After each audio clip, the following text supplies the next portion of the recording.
What is up, everybody? Welcome to this Trainwreck Sports Podcast, where we are not here to play school. We're here to preview the college football playoff semifinals. Jake Micah, as always, joined by my brother Alex Micah. This is not only the college football playoff semis, which is some of the most exciting football. It's one of the best weekends we've ever had football-wise. Yeah, I mean, you got this with going into the first week of the NFL playoffs. Not super wild card weekend anymore. Did you see that? They dropped the super. It's just wild card weekend. It's because it's not. What's the difference? Now it's just the wild card. That's what, the first year I thought they were going to do it. I was like, okay, this makes sense. It's the first time they did it. And then they just kept doing it. I'm like, this is no different. Now it's just wild card weekend. I think they're getting ready because I still think that they're going to add an eighth team to the playoffs.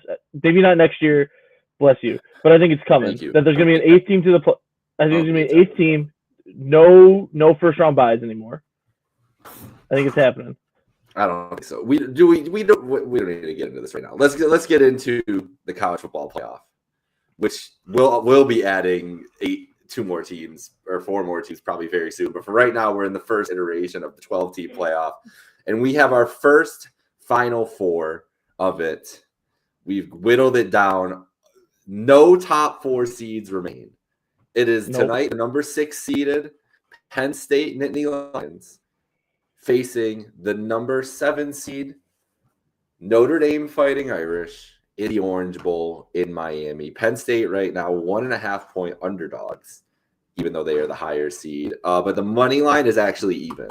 So the line, it's really, you might as well just bet who you think is going to win this game because it's an even money line. Vegas is telling you this game is going to be right down the middle. The over-under currently set for, what is the over-under for this?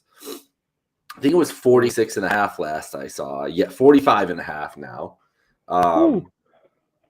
Big game, Miami. Mo, how you feeling? Alex, if you haven't been following along all season, he is a Penn State fan, so this is a big day making the semifinals here. I mean, obviously, I obviously want them to win. I'm happy with this season no matter what because it's exceeded expectations. No, don't say that. You can't say that. I'm not done. Let me talk. Okay. Let me talk. They've exceeded expectations of what I thought they were going to be this year. This week one of this podcast, I said they're going to be a 9-3 football team and they're not going to make the playoffs. And they've obviously gone above and beyond that. I feel pretty confident. I don't know why Notre Dame is a favorite. I don't really understand it. I think Penn State has a better quarterback. They have comparable defenses to each other. They have comparable running back rooms to each other. And the offensive line, same thing. I'd say Penn State's offensive line is slightly better just because they've stayed healthy relatively the entire year. We're missing starting right tackle Anthony Donko, but Nolan Rucci's played multiple games. I understand, Notre Dame is missing their starting left tackle, so it's been like I don't know if he's a freshman, but a young guy in there who didn't have a lot of reps before. But I understand they have to have one team favorite. I don't understand why Notre Dame is the one that's favorited. Last week on this when we were going through talking about the games, and we did that podcast after Penn State had beat Boise already. I said Penn State's obviously going to face either Georgia or face Notre Dame. I thought they'd be underdogs to Georgia and that they would be favored against Notre Dame by what Notre Dame is favored, 1.5 points. I don't really understand why Notre Dame's favored. Whatever. No, I'm confident in Penn State. I think this game, I'm actually taking the over because I'll tell you my score now. I said 27-20. I told you this last night. So it's going to be the over. It's going to be close. Obviously, it's only a 1-score game, but I don't know. I don't get all this talk that Notre Dame is this far and away better team because they beat Georgia, but all the year the Georgia team wasn't the same Georgia team. That's where I'm going to stop you is because being a 1.5-point favorite doesn't mean you're a far and away better team. It just means the way it's been discussed on even on ESPN or just on social media and sort of stuff. Go ahead. It's just on the way it's been discussed on TV or social media. Everyone is just kind of writing both these games off. That's we got Ohio State, Notre Dame, the national championship, and that's what's kind of been seemed like everyone. No, that's you have to think national media ESPN wants that to be the national championship. Yeah. This is a very it'll be a very sexy matchup in the championship, no matter what for these TV executives. But Notre Dame, Ohio State is the dream. That's the dream national championship for TV executives. Do you think It they is. want Texas? Do you think you want Texas because they're the SEC Nah. team? You get Ohio State and Notre Dame are probably I the two understand. biggest Yeah. brands, and then the SEC itself can be the biggest brand, whatever. Yeah. I don't think one of those teams. So I do get where you're coming from with that sentiment, but I think that's why there's 61% of the spread is on Notre Dame. I think that's the only reason they're the favorite is because the public was going to bet them more heavily than Penn State. They're one of those the teams public, yeah. They don't trust James Franklin. Well, they shouldn't this year, according to against the spread. Notre Dame is 12-2 against the spread. Penn State 8-7. So this Notre Dame team, they've been discounted all year long and blown, expectation out of the water. So they said for this game, all right, we're just going to put Notre Dame as 1-point favorites, and you guys want to pick them, go for it, right, and go from there. And I'm not as confident as you are in a Penn. I think Penn State will win this game. I do think Penn State wins this game. We'll get to my pick later. What I think it'll end up being, but I do think Penn State wins this game. I think everything you said is true. I think everything is very close on this team. Honestly, I think they're comparable at pretty much every spot on the field except quarterback. I think Drew Allaire is clearly a better quarterback than Riley Leonard. If you've watched both these teams this year closely. I don't think Drew Allaire is getting enough respect still from the national media for how good he's been this year because the stats aren't eye-popping, whatever else.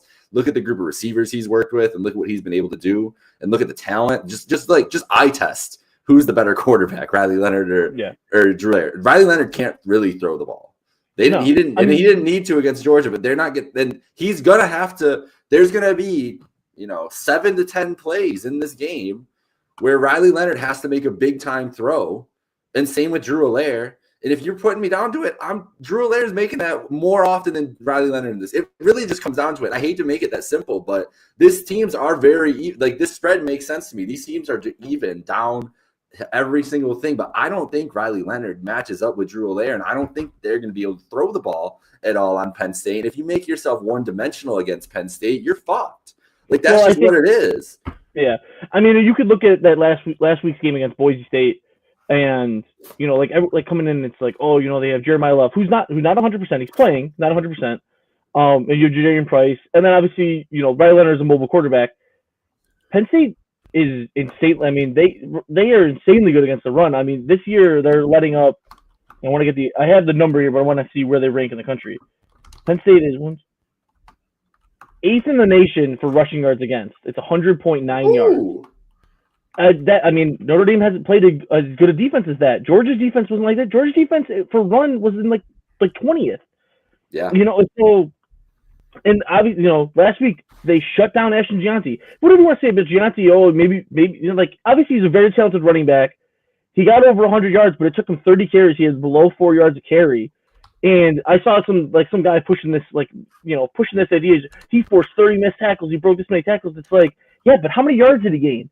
So does it really fucking matter? Yeah. He might have made the first guy miss, but Penn State was gang tackling that entire game. And then you know what they let him do? They let Maddox Madsen throw on them because it didn't fucking matter. He put it in a bad position. And obviously Riley Leonard's probably a better passing quarterback than Maddox Madsen. But if they're shutting down that run and he's not able to scramble because they have a spy on him, when one of these linebackers who are so fast with either Abdul Carter if they're putting him back in to be the spy, or Tony Rojas, or Kobe Hing, who was getting love. I don't really like PFF, but they were talking about how he's one of the best attacking the ball linebackers in the nation, and he's been talked about more. Then make him throw on you. And it's not like Penn State secondary is like the most incredible thing in the world, but it's good. Yeah. And they get a lot of interceptions. So I don't know. That's why I feel good about Penn State in this game. Did the line change? It's down to 1 now? Yeah, down to 1. It's down to 1. Check. And same thing. It's not. I think Notre Dame is a good team, and I expect them to get yards. But big things in that game against Georgia last week were a kickoff return touchdown, which obviously could happen again, but that's not like a guaranteed play for them to happen. Their defense is really good. They can get a lot of pressure. They can. It's asking. This game's gonna be fully won in the trenches by both of these offensive defensive lines, and who are it's strength on strength, honestly, for both of them. Yeah, for sure. But they forced a fumble in Notre Dame's own territory, which where Georgia could have got a field goal, and they forced a fumble in Georgia's territory, which set up an easy touchdown for them. Yep. So I mean, a couple of those plays go the other way, and who knows if we're talking about Notre Dame right now even. It's true. It's true, and this is this is also the worst Georgia team we've had in years. Like that's right.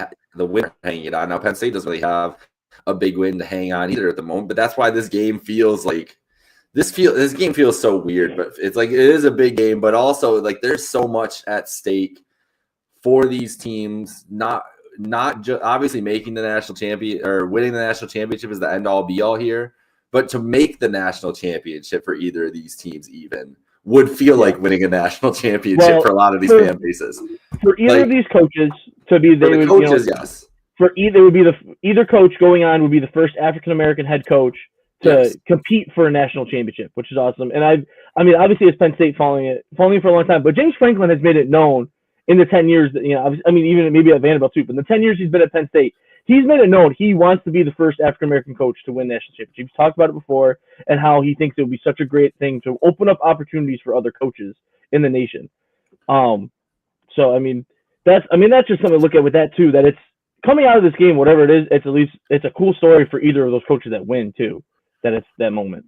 Yeah, it'll be awesome. Yeah, and we'll quick. I just want to say. Because we talked about this for other matchups, 9-1 all-time record between these two teams. Yeah.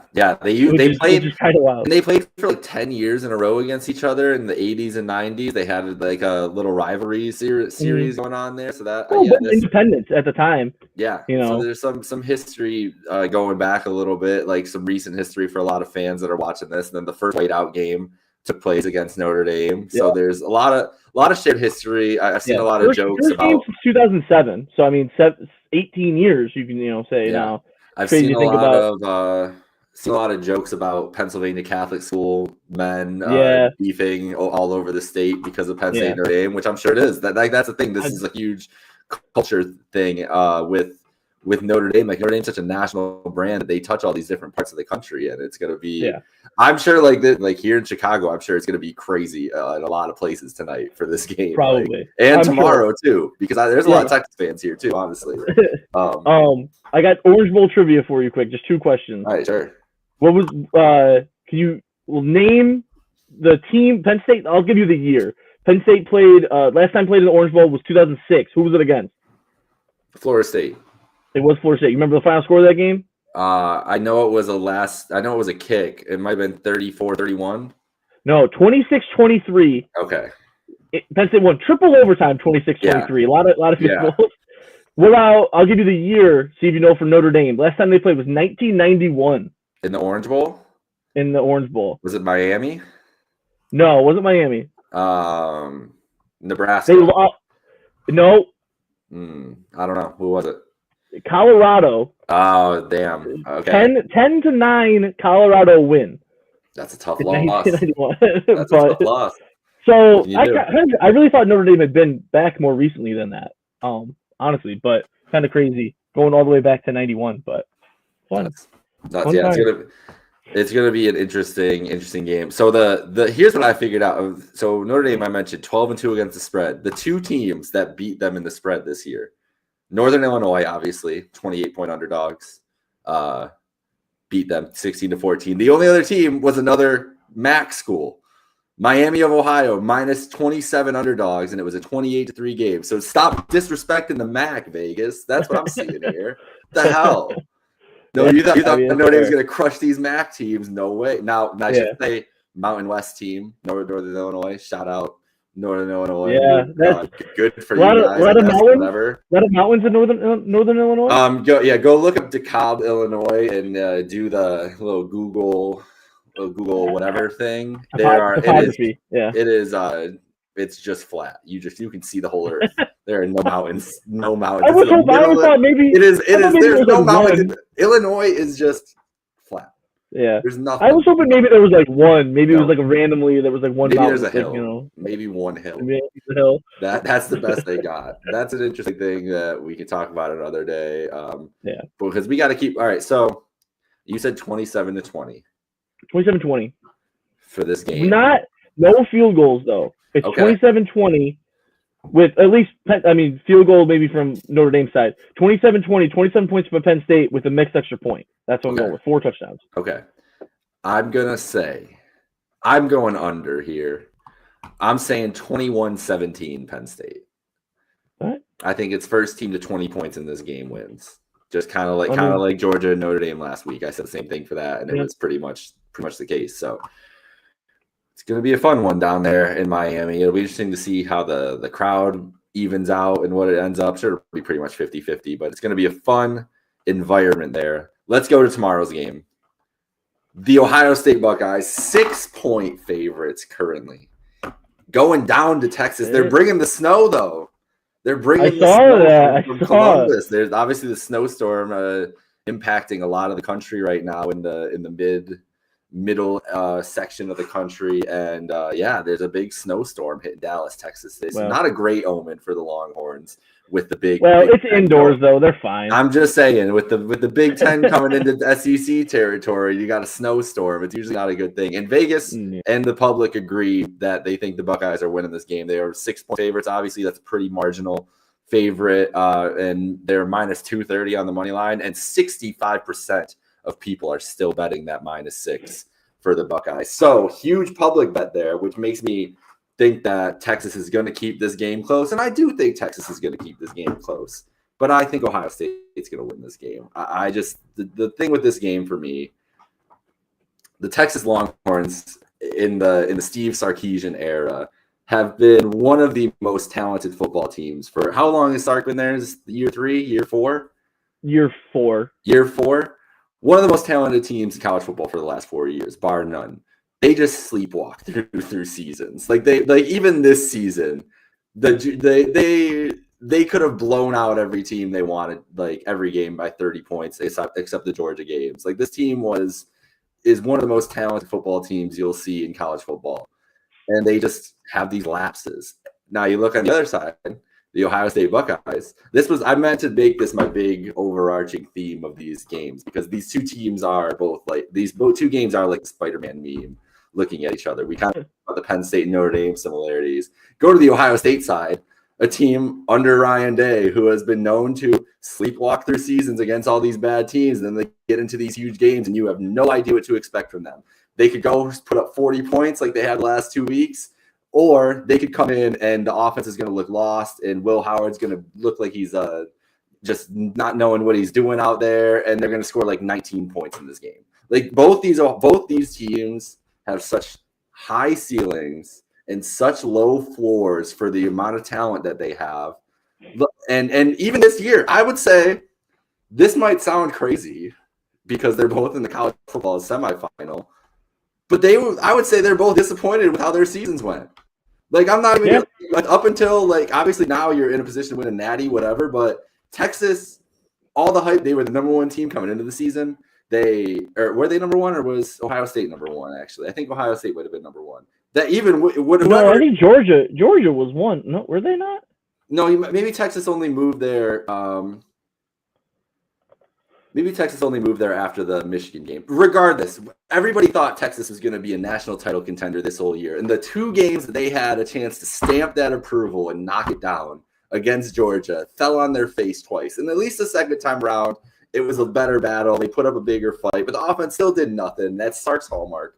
And they fall to the same team that they were supposed to be, even getting a chance at redemption, don't do it. Then we go to the Ohio State side. The Oregon game, it is what it is. Close matchup, coming down to the end. They still have a brain fart at the end. What the hell is Will Howard doing on that play? We'll never know. It doesn't matter anymore because they stomped Oregon, obviously, last week in the Rose Bowl. But they go into the Michigan game. We all have talked about what happened in the Michigan game at length. These two teams in multiple scenarios this year have gone into big games and somehow in those moments just turned into a pumpkin for periods of time. Yeah. Whether even in the Oregon game, that pumpkin moment was maybe it was the last 10 seconds for Ohio State, it still happened. It was definitely the whole game against Michigan. And I would say Texas's 2 games against Georgia, it was spurts throughout where you're oh man, here, Texas is back. They're looking great. They're looking good. And then you're who is this football team? What's going on? So really the battle, when you talk about all that, and teams that fluctuate in confidence and all these types of things and have so much talent and coast on it a lot, this game's going to be one of the trenches. That's what it tells me, is whoever is more physical and ready to be more physical tomorrow is going to win this game hands down. And that's still up in the air too. Both these teams are great, have great offensive lines. Both have had great defensive units this year. But I do think that trenches favors Texas a little bit. That's why I think they're able to keep this game close. I think that they will cover this spread. I think it will come down to it in the end. I just think Jeremiah Smith is too good. And I really think he's going to make one big play down the stretch when they need to against that Texas secondary that back breaks them in this game. And I think that'll make the difference. I think the Buckeyes take it. I think we do hit the over in this one. I think it's going to be 38-34 Ohio State. Oh, I'm not completely disagree with what you're saying. I think they hit the over too. I think 42-35. I'll tell you who I think is going to win in a second. If it comes down to, in the trenches and the battling, I think Texas's D line is better than Ohio State's O line.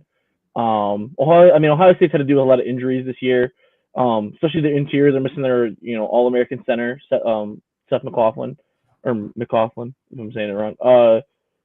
And Texas has, probably who's going to be a top 5 pick, at least top 10 pick in tackle, in Kelvin Banks Jr. Going up against, assumably Jack Sawyer, since that Michigan game, and he was acting kind of like a baby and ripping the flag down or whatever, has played great in these 2 playoff games. I mean, he is all over the field. You see him making splash plays. And he's getting up and he's batting balls down if he's not getting to the quarterback. He's playing incredible. So that's, if they're on the same sidelines against each other, that's going to be fun to watch. It's how those guys are matching up.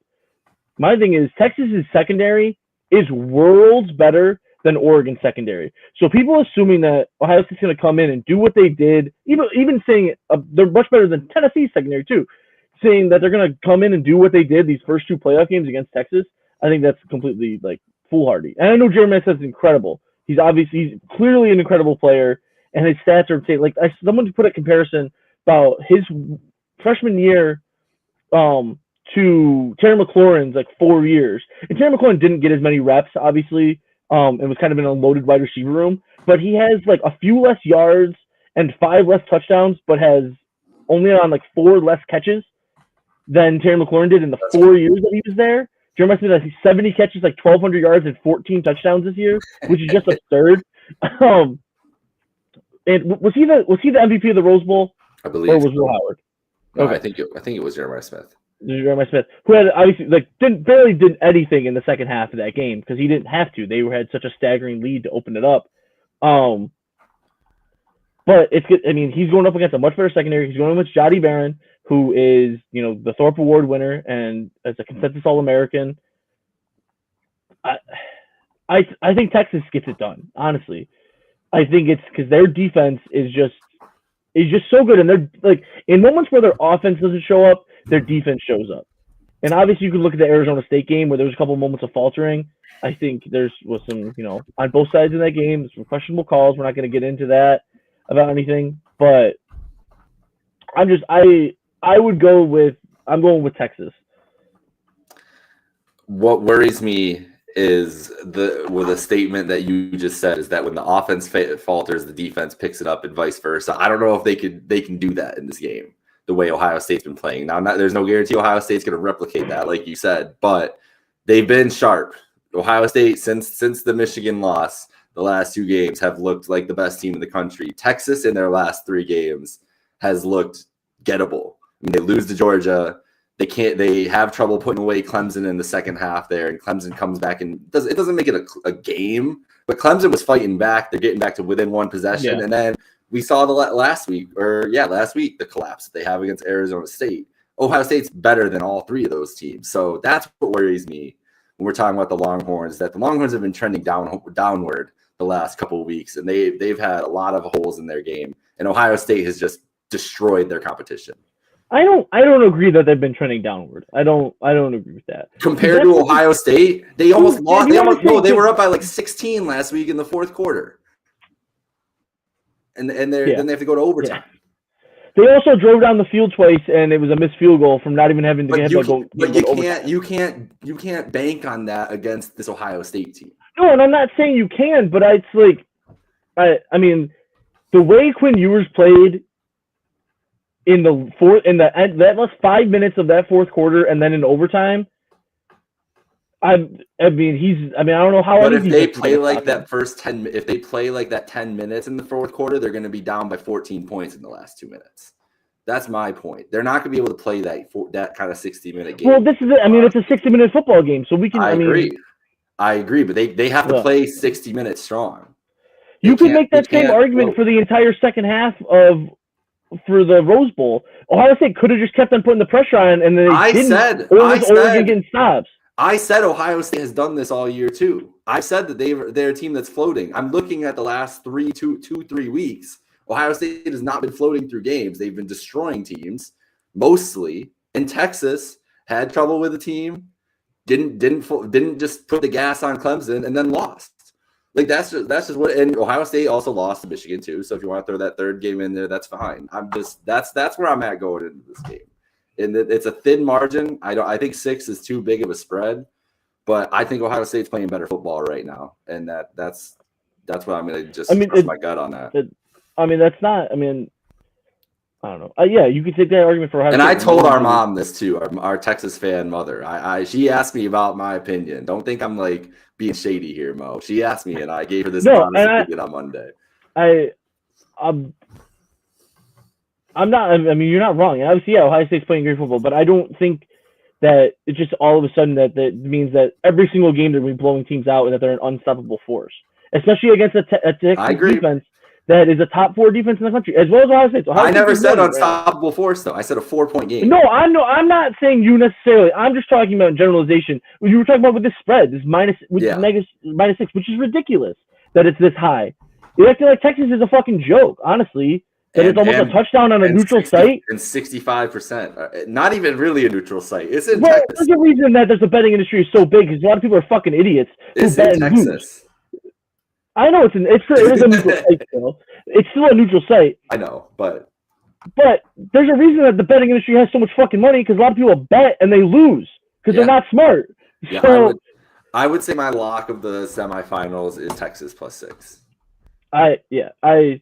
I would say that's my lock. I would say the over, and I would say the plus 6 because I think they're going to win. I think they're going to win 42-35. I think it's going to be close, but I think it's going to be another just a high-scoring game, 2 high-powered offenses. It's going to be fun. It's going to be a blast. To go to this quick, we got I'll do the same thing. Cotton Bowl trivia for you. When was the last Cotton Bowl for Ohio State? Oh, they played. Didn't they just play in it against Missouri? Yeah, it was last year when they lost. That was bad showing. Bad showing for 10-3. Okay. Yeah. For the people complaining about hold on. Whatever. For the people complaining about the 12-team playoff, that's the game you would have got instead of last week. Just saying. Yeah. You would have gotten a Cotton Bowl, maybe an orange, whatever bowl, a Fiesta Bowl with half the team missing from Ohio State and them putting up 3 points on offense with their fourth string quarterback. Yeah. And Texas's last one, you can guess.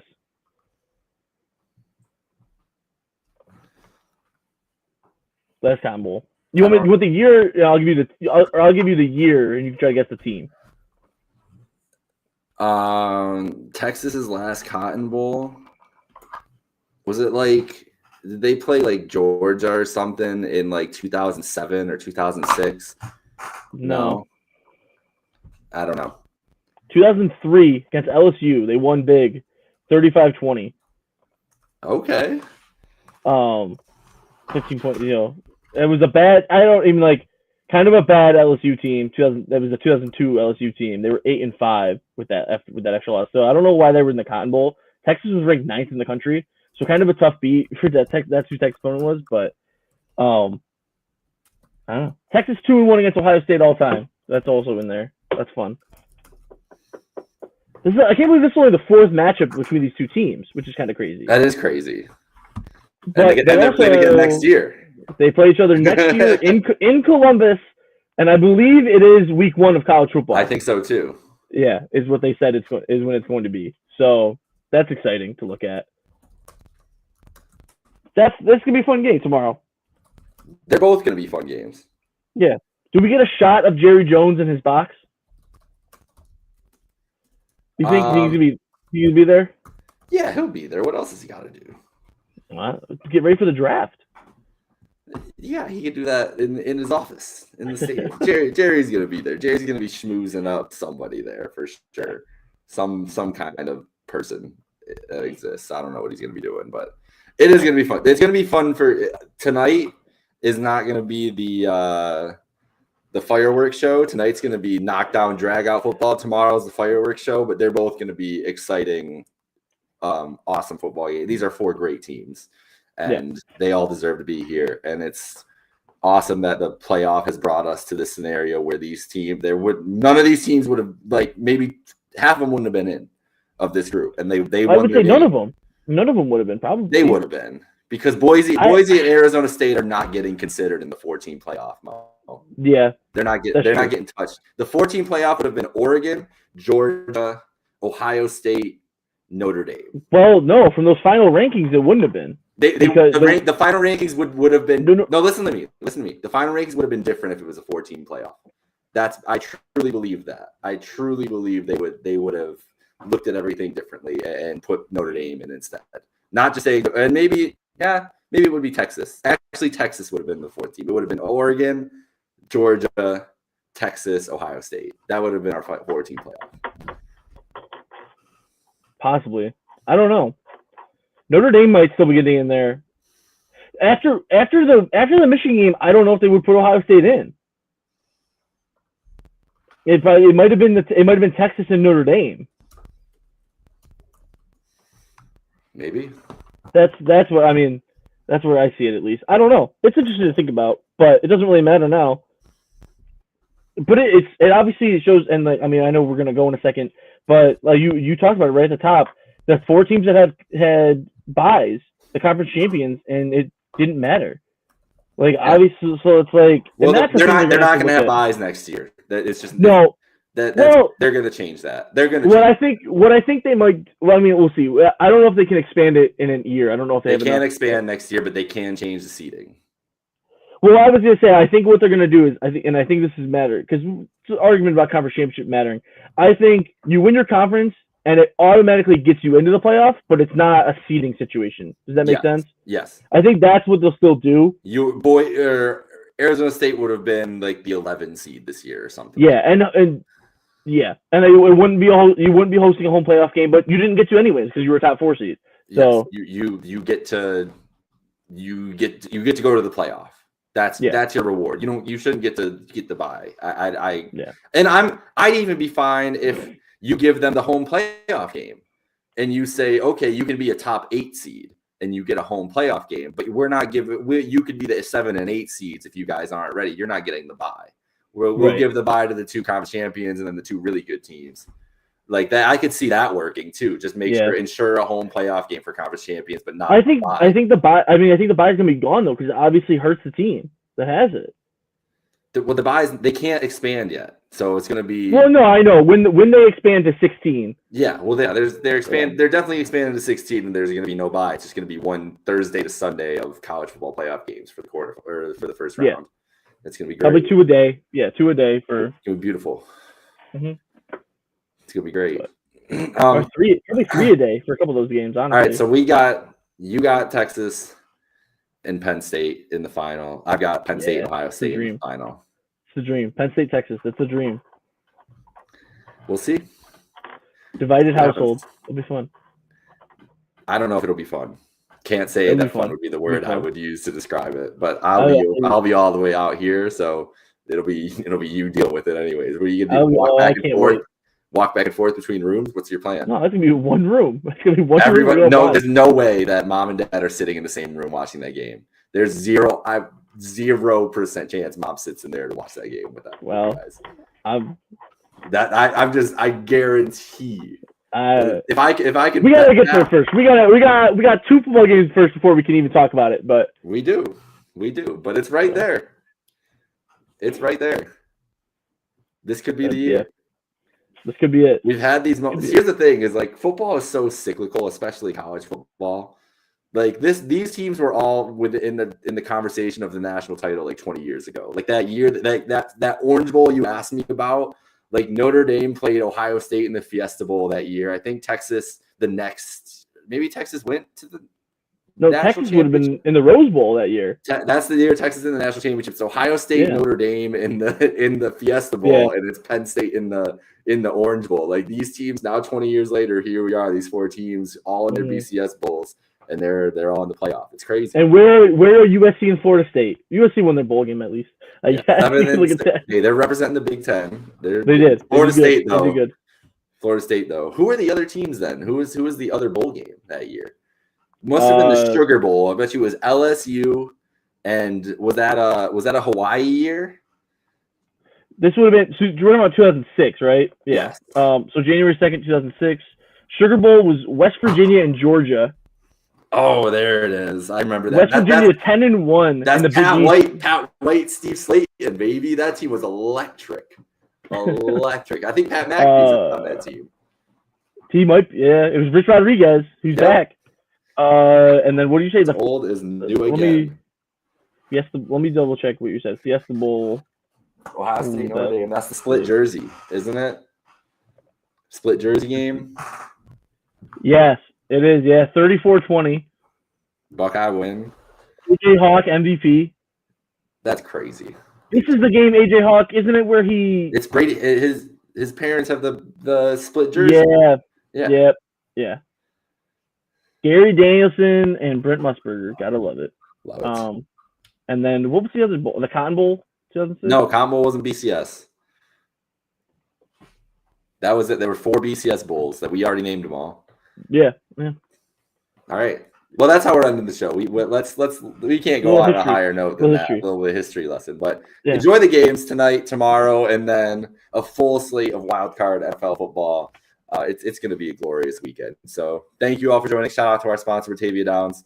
I'll be back on here in like 15 minutes to talk some happy hour hoops, and I'm going to talk about my Cleveland Cavaliers. So it's going to be a fun time for me at least. So tune in there. They beat the Thunder. There's only 4 teams. Listen to this. Here's a little little advanced stat I'll give you guys for this, for the Cleveland Cavaliers. There are 4 teams in NBA history who have had a better start than the Cleveland Cavaliers. The 15-16 Warriors lost the title to the Cavs. The 95-96 Bulls won the title. The 71-72 Lakers won the title. The 66-67 Sixers won the title. That's the company that the Cleveland Cavaliers are in now. So I'm feeling pretty good about basketball these days. All right, fair enough. I mean, you can't hate that. The one loss having to the Cavs in one of the most famous championships ever, pretty good vibes, I'd have to say. Honestly. Good vibes. So, yeah, I'll be back here in like 15 minutes. We'll be back for the national title pregame in a couple Mondays. Not this Monday, but the Monday after. So, hopefully a Penn State, Texas for our biased opinions.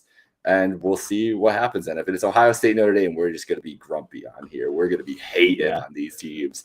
I don't want to watch it. I would be, if it's Ohio State, Notre Dame, I can't wait for one of those teams to lose, and I can just call them frauds up and down. Marcus Freeman's going to be the coach of the Bears the next day, too. They're going to be in shambles. Brian Day's probably going to get fired if they lose the Natty. It'll be hilarious. There's so It'll be 2 lost Natty. It'll be 2 lost national championships under him. Tough. Because back in 2020. Can't win a big game. Nope. But, all right. Enjoy the semis. We'll see you next Monday. Have a great night, folks.